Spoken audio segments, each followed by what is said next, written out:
Oke anak-anak, kita lanjut dengan materi kita yang berikutnya ya, yaitu materi matematika. Ya, kita akan meneruskan materi pelajaran kita yang kemarin ya, yaitu kemarin kan kita sudah belajar mengenai macam-macam garis. Terus sinar garis dan garis. Terus ada garis vertikal dan garis horizontal ya. Nah, sekarang ini kita masuk ya dengan pelajaran atau tentang apa ya? Nah, kita lihat sama-sama, ayo. Ya, materi pembelajaran matematika. Halaman 16 dan 17. Kamis 17 Februari 2022. Kelas 4B.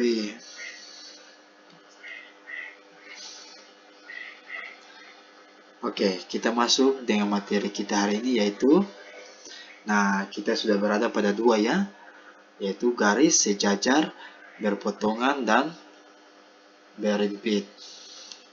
Nah, ya kita lihat.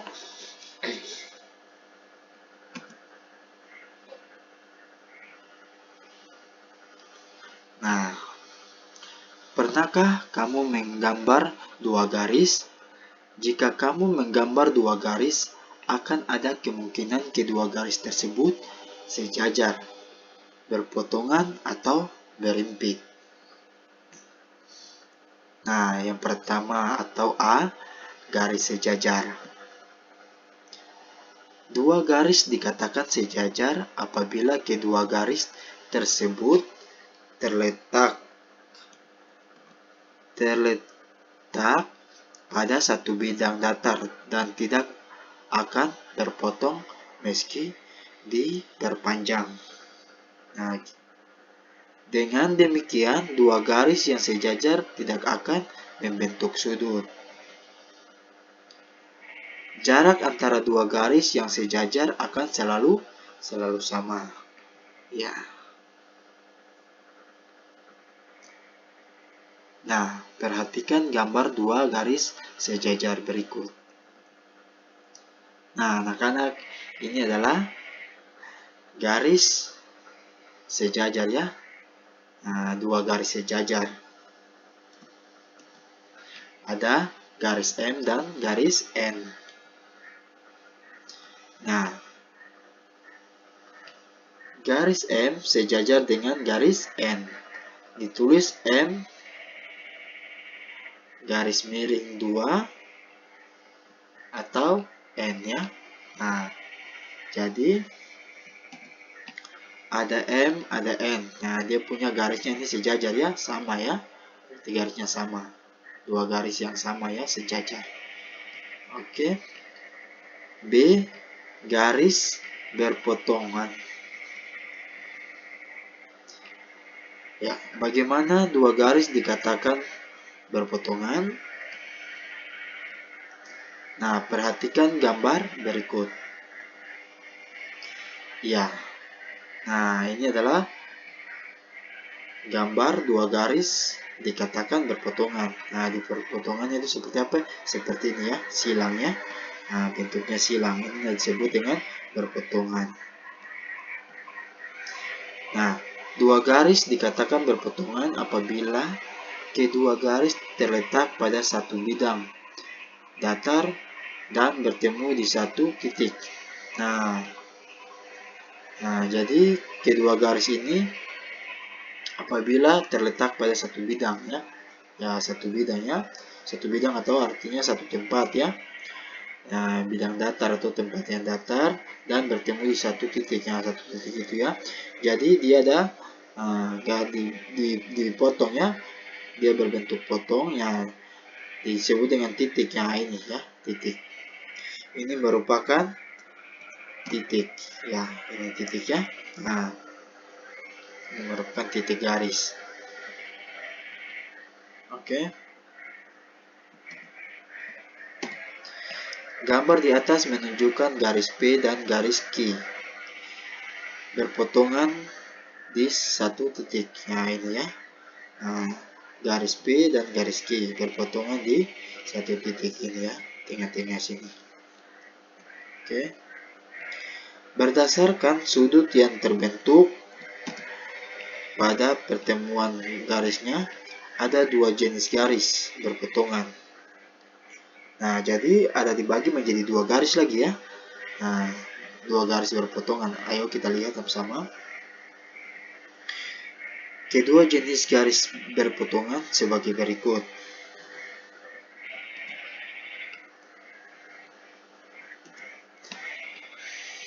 Nah, yang pertama garis berpotongan tegak lurus. Perhatikan gambar berikut. Ya, nah, anak-anak perhatikan gambar ini ya. Nanti lihat penjelasannya seperti apa. Ya, garis R dan garis S pada gambar berpotongan tegak lurus ya. Jadi kalau dilihat ya, garis R ya lurus ya, dari atas turun ke bawah ini lurus, atau dari bawah naik ke atas juga lurus ya. Terus garis S ya, dari samping kiri ke kanan juga lurus, dan kanan ke kiri juga lurus ya. Nah, itu yang disebut dengan garis tegak lurus ya. Nah, dua garis dikatakan berpotongan tegak lurus jika kedua garis terletak pada satu bidang datar dan berpotongan di satu titik. Nah, jadi dia ini dikatakan satu bidang pada satu tempat atau tempat, dan berpotongan di satu titik. Ya, ini ya titiknya ini. Nah, dari atas turun ke bawah, dari kiri ke kanan, sehingga berdepatan. Bentuk potongnya di tengah-tengah ini ya, ini titiknya di sini. Oke, lanjut. Garis berpotongan tegak lurus akan membentuk sudut 90 derajat. Nah, jadi ini ya, membentuk 90 derajat berarti ini ya. Ini merupakan sudut 90 derajat. Bentuknya 90 derajat ya, sudut. Oke, lanjut. Nah, yang kedua yaitu garis berpotongan tidak tegak lurus. Ya, perhatikan gambar berikut. Nah, ini adalah garis berpotongan tidak tegak lurus. Jadi garis ini dia miring ya. Dia miring kiri, dia miring kanan ya. Nah, kita lihat penjelasannya. Garis U dan garis V pada gambar berpotongan tidak tegak lurus. Nah, jadi dia tidak tegak lurus ya, dia miring. Nah, dia tidak sama dengan gambar berpotongan tegak lurus. Kalau berpotongan tegak lurus berarti dia tegak ya, tegak. Nah, kalau yang gambar yang kedua ini tidak ya. Oke, penjelasannya. Dua garis dikatakan berpotongan titik tegak lurus jika kedua garis terletak pada satu bidang datar dan berpotongan di satu titiknya. Nah, jadi dia miring ya. Nah, dia berpotongan dan titiknya ini ya. Ini. Nah, potongannya pada titik tengah ini ya. Nah, oke, lanjut. Dua garis yang berpotongan tidak tegak lurus akan menghasilkan dua sudut sama besar. Ya ya. Nah, contoh sudutnya sama besar. Nah, ini ya dua sudut ya. Mungkin sudut ini dan sudut sebelah sini ya. Kiri dan kanan atau atas dan bawah ya. Nah, menghasilkan ukuran sudut yang sama besar. Nah, oke, lanjut.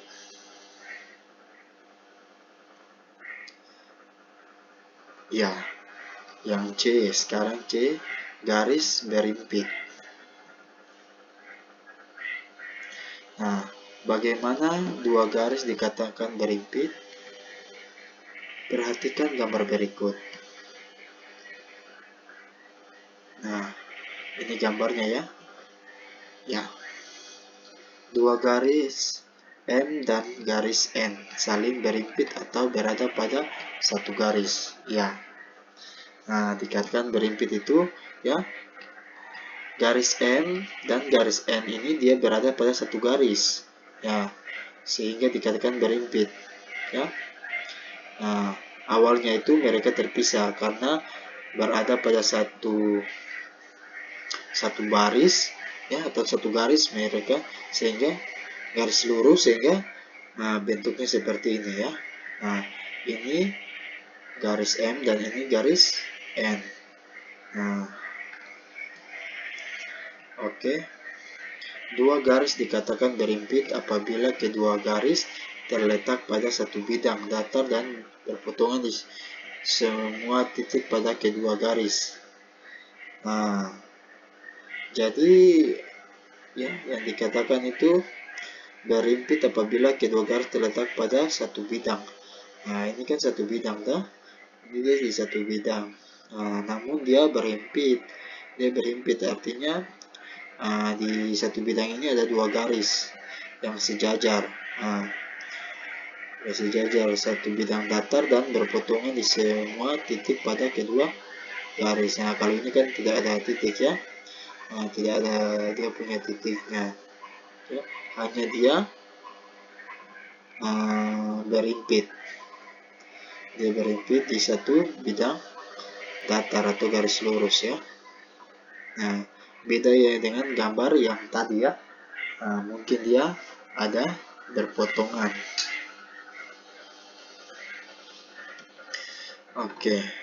Nah, anak-anak, sampai di situ ya pembelajaran kita matematika mengenai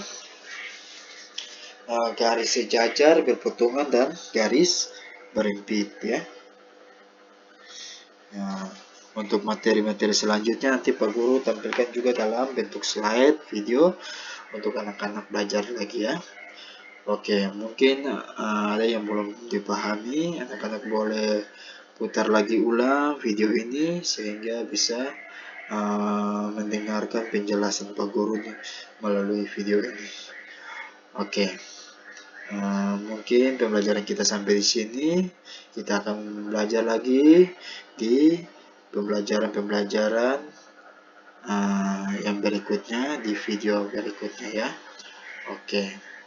Atas perhatiannya Pak Guru ucapkan terima kasih.